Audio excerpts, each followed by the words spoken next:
La famille et le droit. Résolution des différends en droit de la famille. Le droit de la famille en Alberta est compliqué, mais se renseigner sur la loi qui s'applique à votre situation est un bon premier pas. Cette vidéo fait partie d'une série qui traite de différents aspects du droit de la famille en Alberta et se concentre sur la résolution des différends en droit de la famille. En droit de la famille, il y a deux façons de régler les différends. Vous et l'autre partie pouvez conclure votre propre accord. Vous pouvez laisser le tribunal décider. Chaque manière de procéder a des avantages et des inconvénients. Voici quelques avantages à conclure votre propre accord. Vous et votre partenaire avez davantage de contrôle sur le processus et le résultat. Vous pouvez apporter des modifications à l'accord au fil du temps si vous êtes tous les deux d'accord. Vous pouvez transformer un accord en une ordonnance de consentement. Une ordonnance de consentement est une ordonnance judiciaire décidée par entente entre toutes les personnes concernées et soumise à un juge pour examen et signature. Elle est différente des autres ordonnances judiciaires pour lesquelles un juge prend la décision finale. Transformer un accord en une ordonnance de consentement signifie que le tribunal peut faire appliquer l'accord si une personne ne la respecte pas. Passer son propre accord prend généralement moins de temps et d'argent que d'aller au tribunal. Il y a quelques inconvénients à conclure un accord.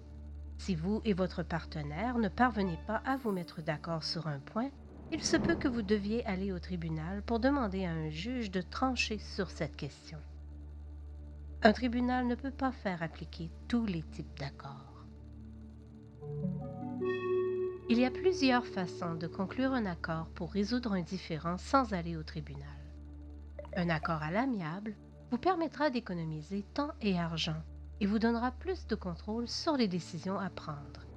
Il est tout de même bon de consulter un avocat pour s'assurer que votre accord est équitable et applicable par le tribunal. Vous pouvez également vous adresser à un professionnel pour conclure un accord. Vous pouvez travailler avec un médiateur, une personne neutre qui vous aide à coopérer pour parvenir à un accord qui fonctionne pour tout le monde. Vous pouvez travailler avec un arbitre, une personne que les parties désignent pour prendre une décision à la place d'un juge. L'arbitre rendra une décision qui sera dans l'intérêt supérieur de vos enfants. Il y a la médiation-arbitrage, où un médiateur a le pouvoir de prendre une décision contraignante si vous ne parvenez pas à un accord. Enfin, il y a les processus collaboratifs, un type de négociation où les deux parties ont leurs propres avocats, mais travaillent ensemble pour trouver une solution sans aller au tribunal. Si vous ne parvenez pas à un accord, c'est seulement à ce moment-là que vous devrez aller au tribunal. Le recours au tribunal ne devrait être qu'un dernier recours. Aller au tribunal signifie qu'un juge prend des décisions pour votre famille en se basant uniquement sur les preuves qui lui sont présentées. Le juge ne connaît pas votre famille. De plus, cela peut devenir très coûteux et surtout si vous et votre partenaire ne vous entendez pas sur certaines choses ou si vous devez constamment faire des changements. La résolution des différends au tribunal peut également prendre beaucoup de temps, des mois, voire des années dans certains cas. Il est parfois nécessaire d'aller au tribunal s'il y a des antécédents de violence entre vous et votre partenaire ou si vous avez du mal à communiquer. Le recours au tribunal peut vous permettre d'être sur un pied d'égalité. Personne n'a le dessus. En plus, les tribunaux peuvent faire appliquer les ordonnances qu'ils rendent si quelqu'un ne les respecte pas. Avant d'aller au tribunal pour une question de droit de la famille, vous devez savoir à l'avance quelle loi vous devez utiliser et à quel niveau du tribunal vous devez vous adresser. Commençons par les lois. 3 lois sont couramment utilisées dans les conflits familiaux en Alberta. La loi sur le divorce s'applique dans tout le Canada et ne concerne que les personnes mariées ou divorcées. Elle traite des divorces, mais aussi de la parentalité, des pensions alimentaires pour enfants et pour époux. La loi sur le droit de la famille ne s'applique qu'en Alberta. Elle s'applique aux personnes mariées ou non. Elle traite des responsabilités parentales, de la tutelle, des contacts avec un enfant, de la pension alimentaire pour enfants, de la pension alimentaire pour partenaires et pour conjoints, et plus encore. La loi sur les biens familiaux s'applique aux couples mariés et aux partenaires interdépendants adultes qui se séparent à partir du 1er janvier 2020. Elle traite de la manière de diviser les biens lorsque la relation prend fin. Avant la loi sur les biens familiaux, nous avions la loi sur les biens matrimoniaux. Elle existe toujours, mais ne s'applique qu'aux couples mariés qui se sont séparés avant le 1er janvier 2020. Voyons maintenant les tribunaux. Il y a 3 niveaux de tribunaux en Alberta. La Cour provinciale est le tribunal de première instance. La Cour du banc de la Reine est la Cour supérieure. Et la Cour d'appel est le plus haut tribunal de la province. Les tribunaux de niveau supérieur peuvent entendre les appels des décisions des tribunaux de niveau inférieur.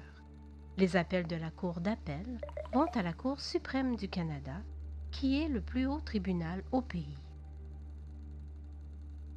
Toutes les affaires de droit de la famille doivent commencer soit par la Cour provinciale, soit par la Cour du banc de la Reine.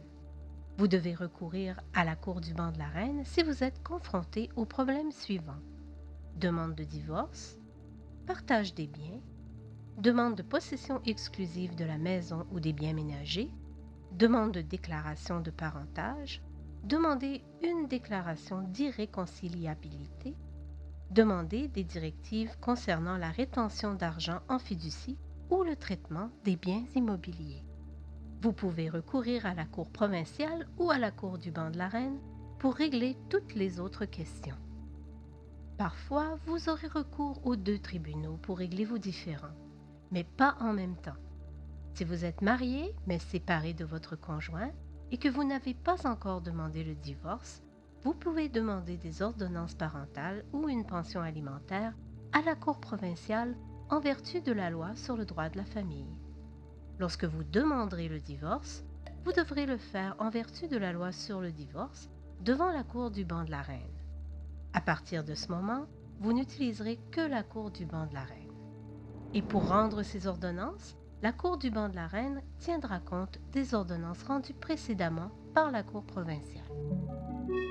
Si vous répondez à des documents judiciaires, vous devez le faire au même niveau de tribunal où le document judiciaire original a été déposé.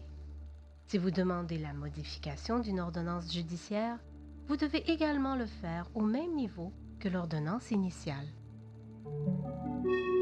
Chaque niveau de tribunal a ses propres règles et procédures.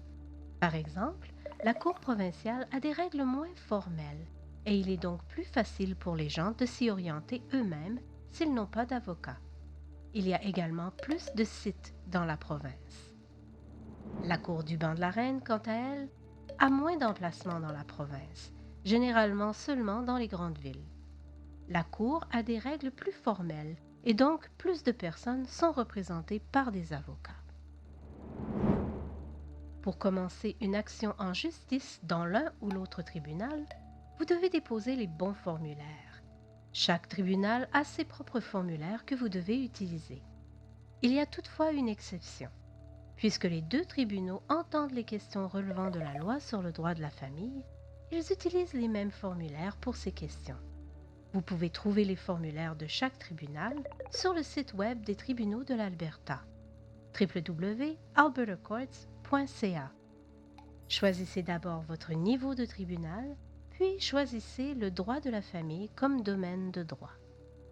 Lorsque vous déposez le premier document dans le cadre d'une action en justice, le tribunal vous attribue un numéro de dossier. Tous les documents que vous ou toute autre personne déposerez dans le cadre de l'action et tout au long de la procédure utiliseront ce même numéro de dossier. Une fois que vous avez déposé des documents, vous devez généralement signifier ces documents aux autres personnes concernées. Signifier quelqu'un veut dire lui remettre officiellement des documents d'une manière qui peut être prouvée au tribunal. Il existe différentes façons de signifier un document à quelqu'un.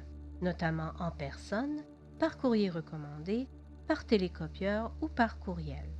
Pour certains documents, vous devez faire en sorte qu'une autre personne les signifie personnellement à l'autre partie. Les personnes impliquées dans une action en justice sont appelées les parties. Vous entendrez peut-être les mots demandeur, partie requérante ou plaignante pour décrire la personne qui engage une action en justice, et le mot défendeur pour décrire la personne qui répond à une action en justice. Parfois, vous pouvez être les deux. Vous pouvez être le demandeur pour une question et le défendeur pour une autre.